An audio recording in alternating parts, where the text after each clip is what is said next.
안두릴이 한국군 사업에도 이제 관심이 있구나라고 인공지능 관련된 거, 그다음에 통신 그런 부분에서 이제 협업을 할 수 있는 거죠. 반도체 잘 보시면 지금 삼성전자도 날리고 대만의 TSMC는 워낙 유명하고 그런 걸 할 수 있는 나라가 세계적으로 사실 많지가 않아요. 전 세계적으로 차세대 근접 방어 무기 체계를 만든 나라가 거의 없어요. 우리나라가 이거 한다고 했을 때 해외 업체에서 오히려 관심이 많았어요. 현재 만들어지고 있는 근접 방어 무기 체계 가운데는 가장 최신형이고 파괴력, 관통력 이런 거는 사실상 최강 수준이고 독보적인, 잘하면 이제 K방산의 새로운 이제 미래 먹거리가 될 수 있다.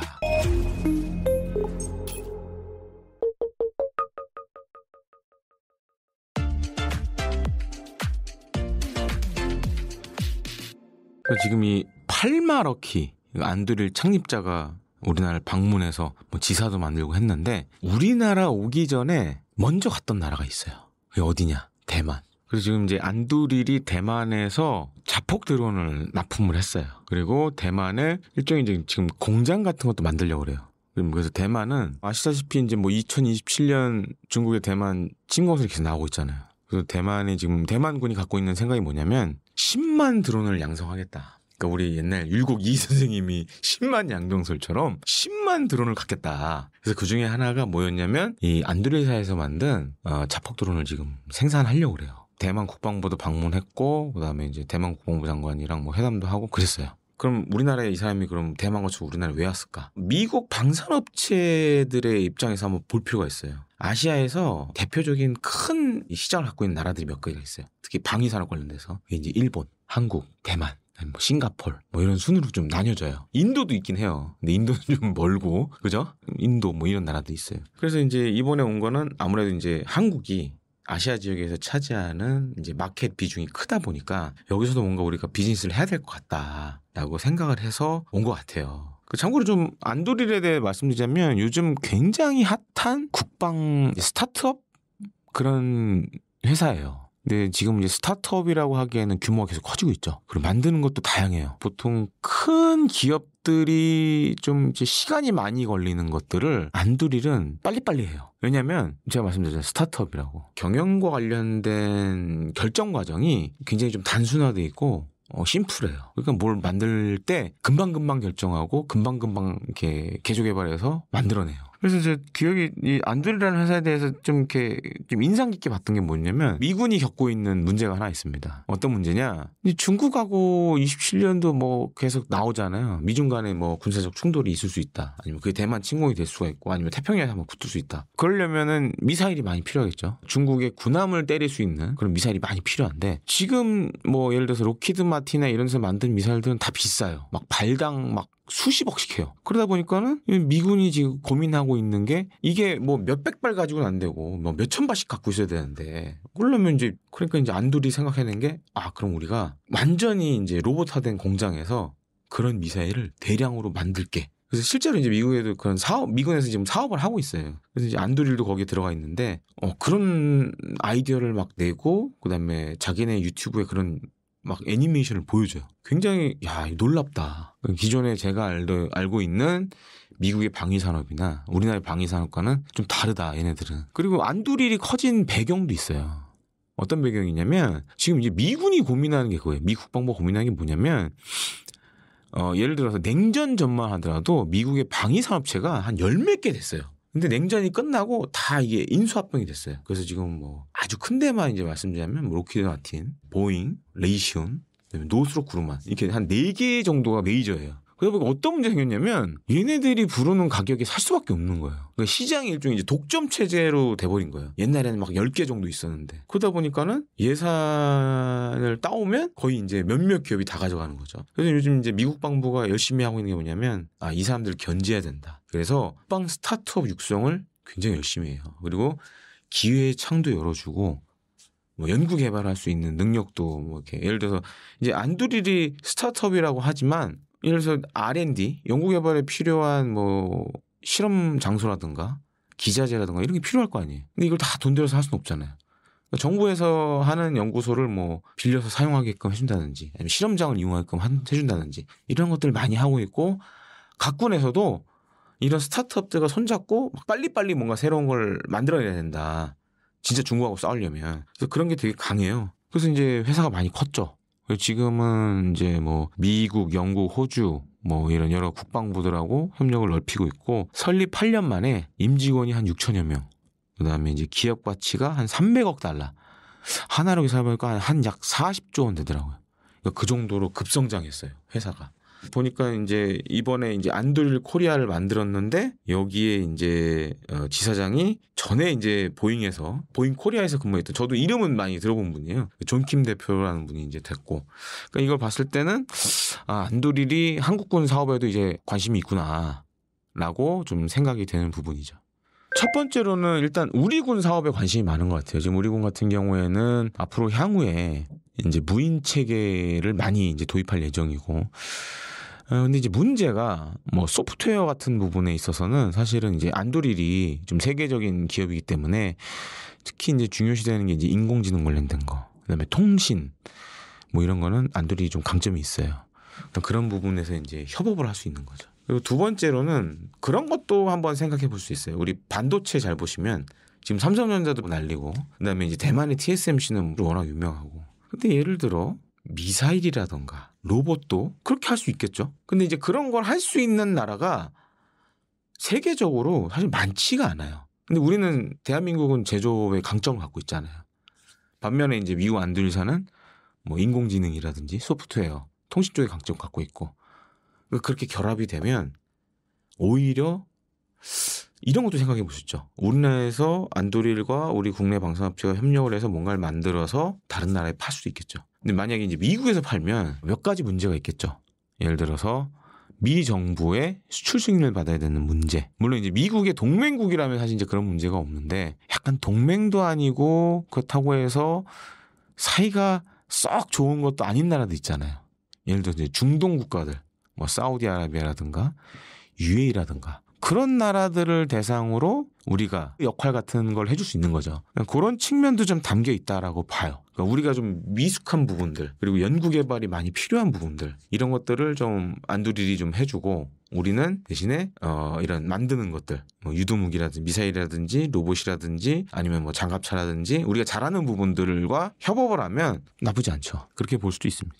이렇게 생각하시면 돼요. 지금 미국을 대표하는 기업이 많이 바뀌고 있죠. 예를 들어서 우리 전기차, 일론 머스크의 테슬라라든가, 그 다음에 이제 스페이스X 같은, 그러니까 어떻게 보면 이제 시장 파괴자들이 나왔잖아요. 게임 체인저들이. 그렇게 보시면 될 것 같아요. 스페이스X가 대표적으로 이제 성공한 게 뭐냐면 이제 재사용 발사체잖아요. 사실 이제 지금 이제 전 세계에서 이 인공위성 발사체를 하는 나라들이 많은데 가격을 비교해 보면 스페이스X를 못 이겨요. 왜냐하면 다른 나라들은 다 일회용 발사체거든요. 사실 우리나라도 비슷해요. 지금 우리 정부에서 하는 위성 발사 사업들, 뭐 거기에 이제 정찰위성, 군 정찰위성도 다수 포함이 돼 있는데 지금 다 스페이스X가 쏘고 있어요. 그거를 가격으로 비교를 해보면 많게는 10분의 1, 뭐 적게는 3분의 1 이렇게까지 되게 싸요. 근데 지금 이제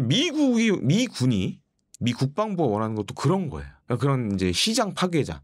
전통적인 업체들은 비용을 너무 많이 높게 부르니 이거를 새로운 기술로 깰 수 있는 회사들이 필요하다. 그래서 이제 대표적인 게 안드릴이고, 그래서 다수의 그런 이제 국방 스타트업들이 요즘 미국에서 잘 나오고 있어요. 근데 대부분 지금 이제 비상장된 기업들도 있고, 근데 또 미국은 재밌는 게 비상장된 회사들도 되게 투자를 다 할 수가 있더라고요. 제가 그쪽은 이제 자세히는 모르겠지만 그런 식으로 지금 굉장히 미 국방부 차원에서 육성을 많이 하고 있어요. 그러니까 우리나라하고 미군은 이 무기체계 개발 이 단계가 좀 틀려요. 미군은 각 군이 연구 개발을 합니다. 근데 우리는 잘 보시면 각 군이 하지는 않고 국방과학연구소가 그걸 다 모아서 해요. 근데 미국은 각 군마다 연구소들이 다 있어요.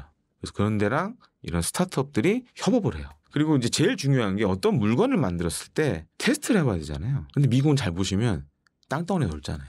테스트할 수 있는 장소도 많아요. 그리고 각종 첨단 기자재를 다 갖고 있고, 그리고 기후도 뭐 가장 추운 데도 있고 가장 더운 데도 있고 사막도 있고 뭐 정말 알라스카 같은 데는 눈 많이 오고 미 내륙에도 할 때 눈 많이 온 데가 있죠. 그러니까 정말 다양한 기후에서 넓은 공간에서 여러 가지 실험을 해볼 수가 있어요. 그러니까 그런 거 이제 오픈해 주는 거죠. 그래서 안드릴 같은 이런 스타트업들이 군과 협업도 하고 테스트도 빨리빨리 하고 성과물이 빨리 나오죠. 그러니까 그런 게 굉장히 요즘 무서워요. 근데 사실은 우리나라도 이런 그 스타트업들, 특히 방위산업 스타트업들이 많이 나와야 돼요. 그래서 이제 사실 되게 우리나라도 보면 업체가 몇 군데로 딱 정해져 있죠. 예를 들어서 이제 항공기 지금 KF-14 만드는 뭐 카이, 그다음에 대한항공도 비슷한 걸 하고 있는데 대한항공은 이제 유인기 쪽은 지금 안 하고 있고 무인기 쪽으로 좀 하고 있고 유도탄 미사일 만드는 미사일 레이더 뭐 천궁2 뭐 이런 거 만드는 LIG 넥스원 그다음에 하나 에어로스페이스 있죠. 한화 시스템 그다음에 이제 조선 쪽에 가보면 특수선화는 하나 오션, HD 현대중공업 그다음에 뭐 HJ중공업, SK 오션플랜 하여튼 보면 한 10개 정도 되는 지금 업체들이 막 치고받고 싸우고 있죠. 맨날. 근데 이제 스타트업들이 왜 그럼 이렇게 들어와야 되느냐? 그러니까 우리도 사실은 상황은 비슷해요. 몇 개 업체들이 사실 나눠먹는 상황이에요. 근데 이제 납세자 입장에서 뭐 PD님도 그렇고 저도 그렇고 세금을 내는 사람들이잖아요. 근데 만약 이런 안도리 같은 회사가 우리나라에 생겨버리면 이런 회사들이 기술력과 싼 가격으로 시장을 뒤집어 놓겠죠. 그럼 우리는 좀 더 적은 세금으로 더 좋은 무기를 어쩌면 가질 수도 있잖아요. 그러니까 이런 것들이 사실은 우리도 필요해요. 그래서 우리 지금 군이나 방위사업청도 국방 스타트업들을 육성하려는 여러 가지 정책을 내놓고 있고 그리고 이제 그런 업체들 가운데는 실제로 지금 해외 시장에서도 선전하고 있는 업체들도 있어요. 특히 이제 UA 쪽 관련돼서 뭐 몇몇 이제 중소기업이나 강소기업들 뭐 알게 모르게 수출되는 것도 꽤 있고 그래서 우리도 사실 지금 이제 방위산업의 파이를 키우려면 이런 이제 국방 스타트업들이 많이 생겨야 돼요. 그렇습니다. 우리도 사실 지금 이제 무인체계 무인체계 핵심은 점점 인공지능으로 가고 있어요. 근데 이제 상대적으로 이제 미국 회사들보다 좀 뒤처지는 부분이 많아요. 그러니까 어떻게 보면 인공지능을 가지고 지금 전 세계 1, 2등을 먹는 나라는 미국하고 중국이고 우리는 사실 순위권에서 그 한 5등 안에는 사실 못 드는 상황이고 그렇기 때문에 우리 방위사업체들도 지금 이제 인공지능 관련된 연구자들을 많이 이제 뽑는데 그러다 보니까 이건 뭐 사실 이제 방위산업만 해당되는 문제는 아니에요. 잘 보시면 인공지능 관련된 연구 개발자들이 보통 그러니까 최저 마지노선이 어디냐? 판교예요. 판교 밑으로 안 내려가려고 그래 다. 그래서 저도 이제 한국항공우주사 다닐 때 이제 업체 자체적으로 인공지능 기술이 필요하니까 그래서 연구 개발자들을 이제 모집을 했는데 결국 이 사람들이 일하는 데는 서울이었어요. 사천에 본사가 있지만 사천에서 일한다면 안 와 아이들이. 그러다 보니까 이제 그런 문제가 있고 또 한 가지로는 아직은 우리나라가 중국 뭐 미국만큼 이 인공지능 인력 풀이 많지가 않기 때문에 사실 사람도 제한되는 문제가 있어요. 그러니까 참고로 제가 지난달에 이제 중국 베이징 갔다 왔는데 거기서 가서 들은 얘기 중에 가장 충격받았던 게 뭐냐면 중국의 인공지능 개발자가 한 60만 명 된대요. 어마어마한 숫자죠. 그러니까 사실 지금 막 여러 가지 성과들이 나오고 있잖아요. 근데 우리는 사실 그렇게까지 인력은 안 되니까 그런 또 제한이 있고 우리가 이런 향후에 사실은 이게 인공지능이 전략산업이기도 하지만 우리 국방과도 사실 지금 밀접한 연관이 있거든요. 그래서 어떻게 하면 이런 인력들을 풀을 확충을 하고 그다음에 또 한 가지로는 사실 이 문제도 있어요. 방위산업 관련돼서 자 우리가 만든 인공지능 툴로 무언가를 만들어야 되는 거냐 아니면 그러니까 100% 대한민국이 만든 인공지능 툴을 사용해서 무언가를 개발해야 되는 거냐 아니면 외국의 좋은 인공지능 툴을 가져와서 결과물을 만들어내야 되는 거냐 이 고민도 사실 있어요 지금은. 왜냐하면 이렇게 보시면 돼요. 우리가 지금 컴퓨터 같은 경우에 운영체계들 잘 보시면 이제 윈도우를 많이 쓰죠. 근데 윈도우는 사실 우리가 만든 게 아니잖아요. 미국이 만든 거지. 마이크로소프트사가. 근데 만약에 우리가 이제 그런 비슷한 걸 만들었다고 쳤을 때 과연 해외에서 이걸 쓰겠냐. 왜냐면은 아시다시피 이제 OS 체계는 이제 몇 개로 나눠져 있는데 근데 우리가 뭐 수조 원씩 들여서 만들었는데 예를 들어서 우리나라도 잘 안 쓰고 해외에서도 안 쓰고 그럼 이게 과연 의미가 있을까? 요즘 이제 그런 의견들도 많이 나오고 있어요. 그래서 오히려 이제 해외에서 유명한 인공지능 툴을 써서 좋은 결과물을 만들어내는 게 좋지 않냐라고 주장하는 분들도 계시고 아니다. 그래도 우리가 100% 이제 자주국방을 위해서는 우리가 만든 인공지능 툴을 만들어야 된다라고 또 주장하는 분들이 계세요. 그래서 그거는 좀 이제 좀 논란의 대상이 되지 않을까 향후에 굉장히. 아직은 이렇게 수면 위로 안 올라왔지만 저도 이제 국방 관련돼서 인공지능 관련된 걸 이렇게 좀 알아보면 그게 굉장히 문제가 크더라고요.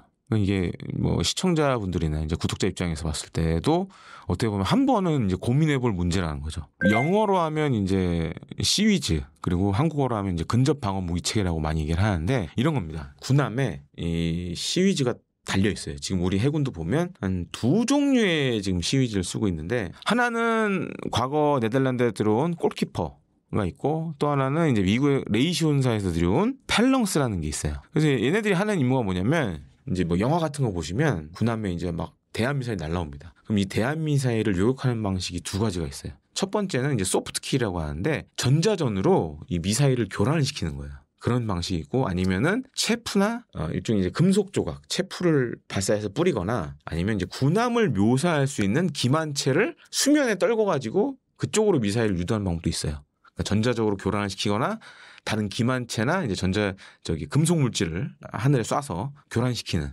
그게 이제 소프트킬이고 두 번째가 이제 하드킬입니다. 그래서 미사일을 직접 유격하는 거예요. 그래서 함대공 미사일 쏴서 유격하는 방법이 있고 그다음에 이 근접 방어 무기 체계에서 기관포를 이용해서 미사일을 유격하는 방법이 있어요. 그래서 이제 그동안 우리나라는 이제 이 근접 방어 무기 체계를 사실은 전적으로 해외 수입에 의존해 왔습니다. 근데 향후에 해군이 생각해 보니까 군함을 계속 우리나라가 이제 새로운 군함들을 만드는데 이걸 수입을 하게 되면 계속 이제 해외에 종속이 되는 거 아니에요. 그런 문제가 있었고 또 한 가지로는 과거 네덜란드에서 들여온 골키퍼가 단종이 됐어요. 그래서 운영 유지하는데 이제는 어려워지는 거예요. 점점점 어려워질 수밖에 없는 거예요. 그래서 안 되겠다. 그러면 국산을 만들자.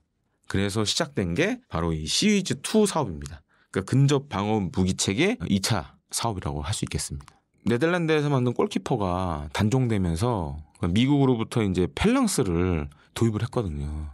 근데 이거 도입하면서도 문제가 있었어요. 그러니까 지금 이제 골키퍼는 국내에서 창정비를 합니다. 그래서 한번 싹 뜯어서 이제 새로 싹 고치는 정비를 해요. 근데 펠렁스는 우리나라가 늦게 도입했어요. 그리고 도입한 수량이 많지가 않았어요. 참고로 말씀드리면 이제 일본 같은 경우에는 펠렁스 창정비 권한을 갖고 있고 대만도 갖고 있어요. 근데 우리나라는 이제 늦게 도입하고 뭐 그런 문제가 있어서 양도 얼마 안 되고 그런 문제가 있어서 이걸 이제 고장나면 만약에 창정비 하려면 미국으로 보내야 되는 일이 생기는 거예요. 그러니까 안 되겠다. 그래서 그럼 골키퍼도 이제 오래됐으니까 거의 쓴 지 이제 30년 40년 다 돼가니까 이것도 대체하면서 결국 그러다 보면 이제 나중에 펠렁스도 대체를 해야 되거든요. 또 한 가지로는 펠렁스는 20mm 벌컴포를 써요. 근데 골키퍼는 30mm 캐틀링건을 써요. 이게 약간 10mm 차이가 나죠. 10mm 차이가 굉장히 커요. 그러니까 파괴력이나 관통력에 주는 영향이 되게 커요. 근데 우리 해군이 30mm 이 지금 골키퍼에 들어가는 탄을 많이 만들어 놨어요. 근데 만약에 이제 펠렁스를 쓰게 되면 이게 탄을 못 쓰는 거예요. 골키퍼가 퇴역하게 되면. 그래서 이제 이 근접 방어 무기 체계 2차를 하면서 이제 결정한 게 뭐냐면 30mm 기관포 캐틀링건을 쓰겠다. 이렇게 이제 결정을 했죠. 네. 첫 번째로는 지금 이제 전 세계적으로 차세대 근접 방어 무기 체계를 만든 나라가 거의 없어요. 그래서 사실은 이제 우리 해군이 쓰던 골키퍼는 네덜란드가 만들었고, 그다음에 이제 펠랑스는 미국이 만들었고, 미국 레이시온사가 했고, 이제 골키퍼는 지금은 이제 이름이 바뀌었는데 과거 이제 시그널, 탈레스, 지금은 탈레스 네덜란드라고 많이 부르는데 옛날에 개발했던 회사들이 지금은 안 만들어요 이걸. 왜냐면 그 사람들이 봤을 때는 시장성이 없다고 생각했던 거예요. 근데 지금 잘 보시면 세계 각국마다 이 해군력 증강에 지금 사활을 걸고 있어요. 근데 이제 근접 방어 무기 체계를 그렇다고 뺄 수는 없거든요. 근데 그렇게 따져보면 오히려 우리나라가 만들고 있는 시위즈2는 30mm 캐틀링건을 사용하니까 이게 이 30mm 캐틀링건이 이 전차 잡는 비행기로 알려진 A-10에 들어간 그 30mm 기관포입니다. 그러니까 이게 화력이 어마어마해요. 그래서 이런 거를 지금 이제 원하는 나라들이 워낙 많기 때문에 어떻게 보면 이제 네덜란드나 미국이나 사실은 한 10년 전부터 했었어야 되는데 안 한 거예요. 이거. 지금은 어떻게 보면 이게 독보적인 우리나라 지금 개발 중인 이 근접 방어 무기 체계 2가 잘하면 이제 이 K방산의 새로운 이제 미래 먹거리가 될 수 있다. 그리고 독보적인 아이템이다 이거는. 예, 그렇게 좀 말씀을 드리고 싶습니다. 그래서 이 우리나라가 이거 한다고 그랬을 때 해외 업체에서 오히려 관심이 많았어요. 비슷한 걸 만드는 혹은 이제 안 만드는데 이거 가져가서 팔면 얘기가 될 것 같은데라고 생각하는 해외 업체들이 되게 많았어요. 저도 이제 옛날에 단독으로 쓰고 했는데 일단은 이제 현재 만들어지고 있는 근접 방어 무기체 가운데는 가장 최신형이고 또 한 가지로는 이 파괴력, 관통력 이런 거는 사실상 최강 수준이고 그런 점에서는 굉장히 강점이죠. 근접 방어 무기 체계 2차 같은 경우에는 지금 LIG 넥스원이 개발과 양산을 담당하고 있습니다. 잘 보시면 좀 모습이 독특하게 생겼어요. 무슨 로봇처럼 생겼어요. 그래서 이제 보통 이런 근접 방어 무기 체계, 특히 이제 미국이 만든 펠렁스 같은 경우에는 별칭이 있습니다. 스타워즈, 영화 스타워즈 보시면 이제 약간 이제 무슨 동그랗게 생긴 로봇이 나오잖아요. R2D2. 그래서 별칭이 R2D2예요. 그거랑 비슷하게 생겼다고. 근데 우리 이 근접방어 무기 체계 2도 보면 약간 무슨 로봇처럼 생겼어요. 그리고 잘 보시면 레이더가 한 5개가 달려 있습니다. 그래서 사면에 A사 레이더가 들어가고 이제 목표 추적하는 레이더가 위에 달려 있고.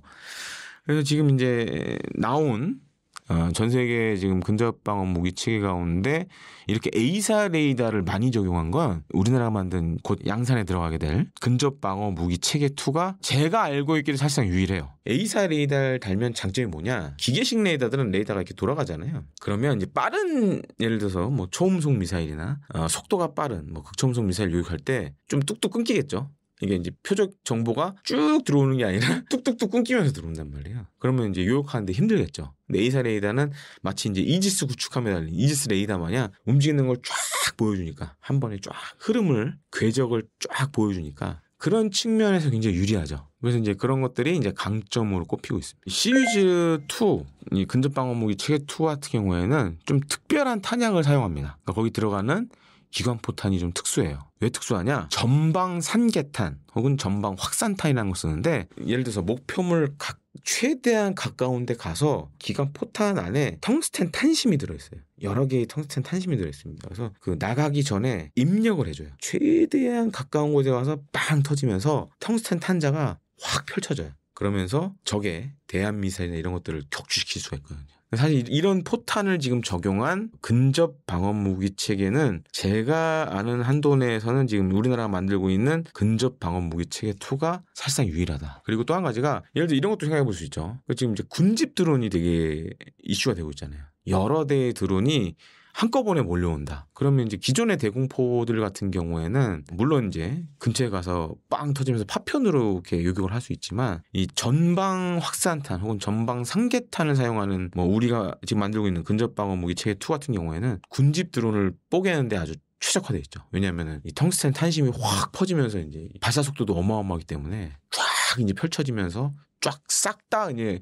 군집드론 없애버릴 수 있거든요. 그래서 그런 기능들을 봤을 때는 일단 이제 유럽이 만든 근접 방어 무기 체계들보다는 훨씬 더 성능 면에서 앞선다라고 말씀을 드리고 싶습니다. 초음속이나 극초음속 그런 미사일들도 특히 이제 대한 미사일들 요격도 오히려 유리하다. 왜냐하면은 이제 전방 확산탄을 쓰면 어찌됐든 간에 이게 피할 수 있는 요즘 미사일, 대한 미사일들 같은 경우에는 이런 하드킬, 이런 요격 체계를 회피하기 위해서 막 급격하게 기동을 합니다. 근데 이제 전방 확산탄을 막 쏘기 시작하면 아무리 자기가 기동을 한다 그래도 탄심에 걸리게 돼 있거든요. 그런 것 때문에 요격 확률이 더 높아지는 거죠. 근데 이제 지금 우리나라 같은 경우에는 요 지금 근접 방어 무기 체계 2를 단순히 군함에만 장착하려는 게 아니에요. 지금 지상에서도 쓰려고 그러거든요. 지상에 뭐 이렇게 서울 시내 잘 보시면 고층에 보면 이렇게 대공포들이 있습니다. 벌컨포도 있고 미스트랄도 있고 뭐 신궁도 있고 막 이래요. 지금 잘 보시면 우리 군이 이제 병력이 점점 줄어들잖아요. 그러니까 군 병력이 줄어들면 이제 자동화된 체계로 많이 가야 돼요. 근데 이런 이 근접 방어 무기 체계 같은 경우에는 보통 이제 군함에서 저는 직접 봤는데 이렇게 콘솔 하나만 있으면 돼요.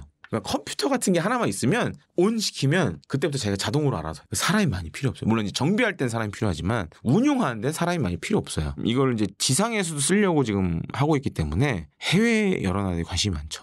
앞서 이제 설명드렸다시피 군집 드론 이런 거 지상에서 날라오면 전방 분산탄, 상계탄을 쏠 수 있는 시리즈 2가 지상에 있으면 아주 그냥 안성맞춤이겠죠. 드르륵 쏘면 이제 막 수십 개의 드론이 막 요격할 수 있으니까. 그래서 이제 사실 뭐 그 전부터 해외에서 관심이 많았어요. 지금도 해외에서 관심이 많고 군함뿐만 아니라 지상에 쓰면 훨씬 더 활용도 높아지거든요. 그리고 우리 이제 보면 이제 북한이 장사정포 많이 가지고 있잖아요. 그래서 보통 이제 미국도 펠랑스를 지난 이제 이라크전 때 이라크에서 이제 안정화 작전했을 때 이걸 지상에서 썼었어요. 그래서 반군들이 쏘는 박격포탄이라든지 로켓포탄을 요격하는데 이 근접 방어 무기를 썼습니다. 그러니까 우리도 예를 들어서 북한이 장사정포 쐈다. 물론 이제 우리가 한국형 아이언돔도 만들고 있지만 이런 게 있다 그러면 이런 걸로 요격할 수 있는 거죠. 그러니까 이제 굉장히 활용도가 높은 무기체계예요. 그러니까 해외에서 관심이 많죠. 그러니까 군함에 달아 써도 되고 지상에 달아 써도 되고 군집 드론도 대규모 요격이 가능하고 그다음에 대한 미사일도 맞출 수 있고 장사정포도 요격이 가능하고. 그러니까 제가 지금 손에 꼽은 게 한 5가지인데